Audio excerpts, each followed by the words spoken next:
안녕하세요. 판례공부 5분 정리 판변TV의 박판규 변호사입니다. 2022년 8월 15일자 판례공부 민사 분양회사가 선정한 관리업체 사건입니다. 선고일은 2022년 6월 30일이고 사건 번호는 2024-229-192 판결입니다.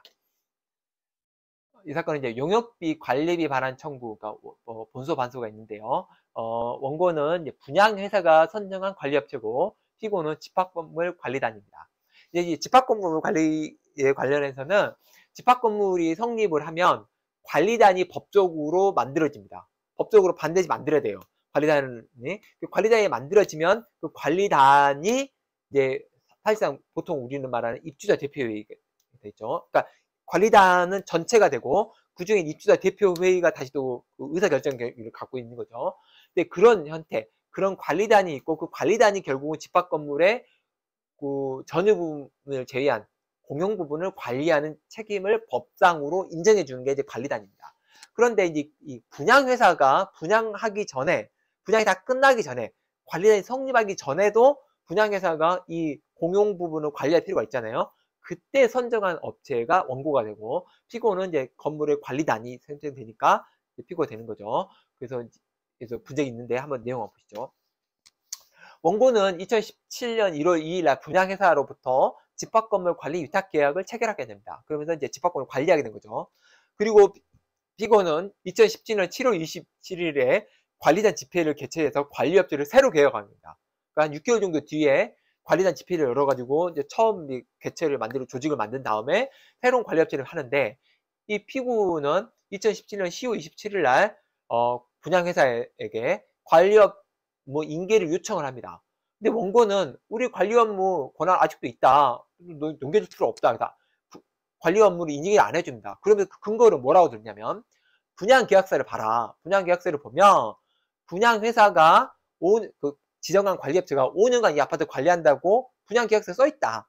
그러니까 우리는 안 된다. 라고 하니까 피고가 업무방해 가처분을 신청을 합니다. 그리고 그것이 인용이 되니까 관리 업무를 피고가 직접 담당하게 되죠. 그래서 원고가 억울하다. 그러면서 2018년 4월부터 7월까지 관리 용역비 내가 한 거 내놔라. 이렇게 했고 피고는 2017년 11월 15일부터 징수한 관리비를 돌려달라. 너 권한도 없는데 위탁받은 거잖아. 그러니까 관리단한테 넘겨. 이렇게 소송한 거죠. 문제는 이겁니다. 분양회사가 관리단 구성 전에 한 관리업체 계약은 관리단을 구속하는가? 승계되는가? 이게 문제입니다. 만약에 분양계약서에 그런 경우 분양회사가 지정한 업체가 관리단에게 넘어간다라는 분양계약서에 규정이 있다면 어떻게 되는가? 이게 문제가 됐죠. 대법원은 뭐라고 하냐면 집합건물의 관리 업무는 관리단이 담당하는 거다. 그리고 관리단 구성 전까지 하는 관리는 한시적으로 분양자가 관리 업무를 담당하는 것이고 분양자가 체결한 관리 용역 계약은 관리단에게 승계되지 않는다. 그리고 개별 분양계약서에 승계 약정이 있다 하더라도 이는 관리단 업무 개시 전까지 승인하는 의사표시지 관리단 승인 개시 이후에까지 되는 의미는 아니다. 그래서 승계 안 한다는 겁니다. 그리고 피고의 업무 개시, 즉 관리단 업무 개시 이후의 관리비 징수 권한은 피고에게 있어요. 그러니까 피고가 있는데 그 구물 소유자들이 지금 원고한테 지급한 거지 피고가 갖고 있는 권한은 여전히 남아 있었기 때문에 피고는 아직 손해를 본 게 아니라는 게 이제 대법원 판단이에요. 그리고 이거를 구분 소유자들한테 다시 징수하면 된다는 거예요. 다만 구분 소유자들, 그러니까 각 개별 세대는 이중으로 지급하니까 다시 원고를 그 관리업체를 상대로 이제 그 관리비 돌려달라고 청구할 수 있다는 거죠.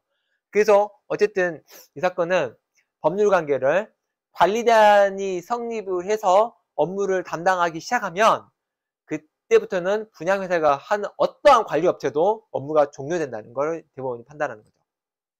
그리고 그 이후의 법률 관계가 이제 말한 징수비 권한이 누구에게 있고 관리비로 인한 손해와 부당이 되면 누구에게 반환하는지는 이후의 문제입니다. 결국은 그 권한이 누구에게 있느냐, 승계 안 된다. 분양계약서에 써 있어도 승계 안 된다. 이게 핵심입니다. 결국은 이제 분양회사가 이 분양계약서에 관리업체 위탁 및 승계 요청을 주는 경우가 굉장히 많아요. 굉장히 많고 실제로 이것 때문에 분쟁이 많이 발생해요.